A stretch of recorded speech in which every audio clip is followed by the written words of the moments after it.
Rob Manfred has gone loco. Now, I don't know what has gotten into Rob Manfred this off season, but Rob Manfred has taken the game to the next level. At least he is trying to take the game to the next level by implementing a rule here we're going to talk about. And we're going to talk about a couple things in this video. One being a rule, one being a hot topic of discussion when it comes to the salary cap or non-existent salary cap in baseball. People are crying out because of the Dodgers and what they're doing with the deferred contracts and signing all the big name players. Oh my gosh, this is so horrible.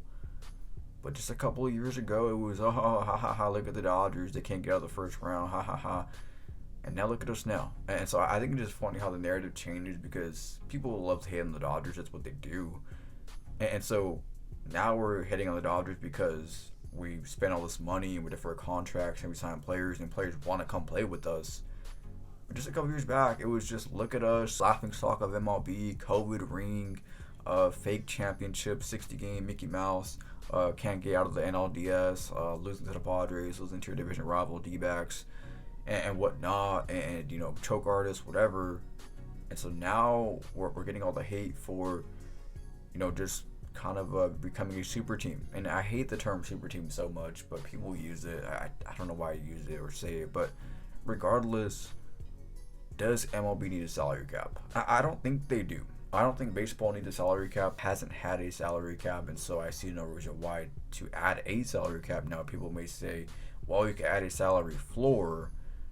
And so what would that salary floor look like? Is it $50 million? Is it $75 million? What kind of floor are we talking about when it comes to a salary floor? You're seeing teams that spend $30 million on payroll, which is kind of crazy to even say out loud right now. They spend $30 million. Some of the lowest teams in baseball spend $30 million on payroll compared to your juggernaut Dodgers and Mets and Yankees and whatnot. That spends upwards of $300 million, $250 million on payroll per season. You have teams like the Pirates and the A's and the Royals and all those small market chump teams, if you will. Jokes aside, all the small market teams having low payrolls, and so there is a big disparity in baseball when it comes to payrolls, but there's not a big disparity in baseball when it comes to parity. And baseball, among the big four sports since 2000, since the millennium, has had the most parity of any of the big four sports.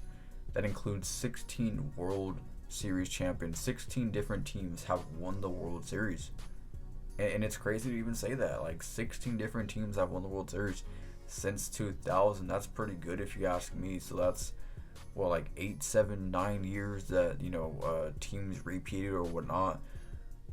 I feel like that math is wrong, but yeah, I mean, according to the list here, it's 16 different teams. Close to the other big four.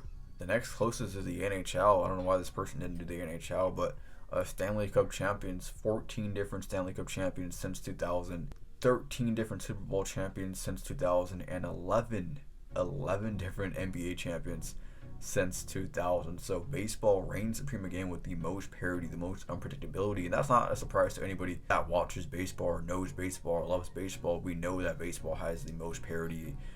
Any given team can win any given single game or year, which is why baseball is so hard to bet on, because any given game you just don't know what's going to happen. It's a complete toss-up, right? So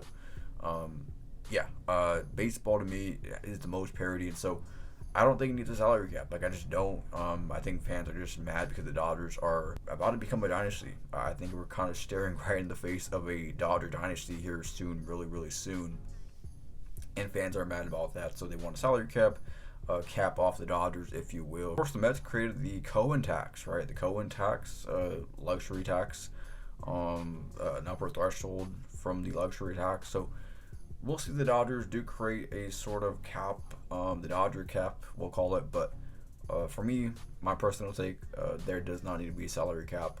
Salary floor, maybe. We could have those discussions. Before you guys get out of here, we're going to talk about the golden at-bats.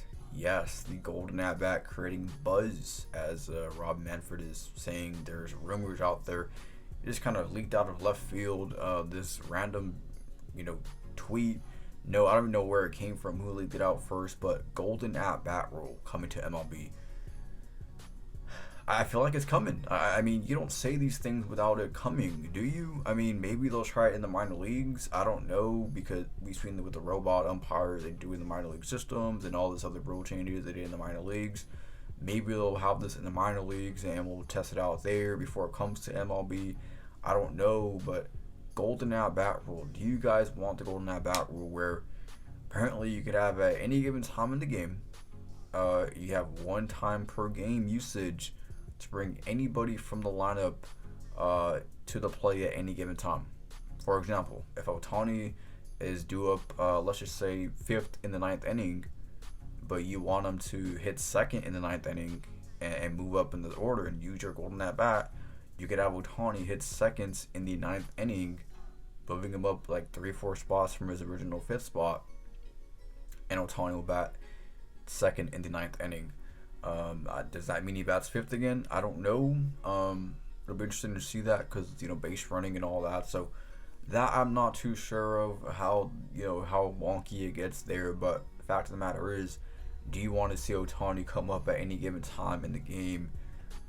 Like, do you want to see that? Do you want to see your favorite player come up, any player come up at any given time in the game, one time per game? It's weird. Rob Manfred is definitely changed baseball a lot. I've talked about it on my channel a lot, on this channel. Like, he's changed the game a lot. Just go back to a decade ago, baseball is so much different than it was just literally a decade ago. Just go back and watch 2014 baseball, 2015 baseball. Go back and watch it and compare it to 2024 baseball. It's so different. And it's not horrible. Like, I do genuinely like most of the changes that have happened. I understand people's outpour and outcry. People are saying, oh, they're going to stop watching baseball if this happens. No, you're not. Like, let's just be honest, you're not. You're not. But that being said, I'm a traditionalist myself, and so I do have traditionalist beliefs. But I do like some of the rules that Rob Manfred has implemented. I was actually a pitch clock fan before it was actually popular to become a pitch clock fan. I thought it would be good before it was actually implemented in games, to be golden for baseball. So I'm not like for the golden at bat. Let's just say that. I'm not like, oh yeah, golden at bat, let's do it. As you can see here, all of the people are just like outright against it. Like, it's just rhetorical to even consider it. And I'm not opposed to their beliefs that it is rhetorical to even consider such a wonky thing, but we could have discussions. Golden at bat, should we do it? Should we not do it? It is definitely going to make for entertaining TV. I think I'll say that much. Golden at bat makes for entertaining TV. Is it baseball? I don't know. But is it entertaining? Yeah, it'll be entertaining. But is it baseball? Is it within the game that we know and love? That's a question that has to be answered.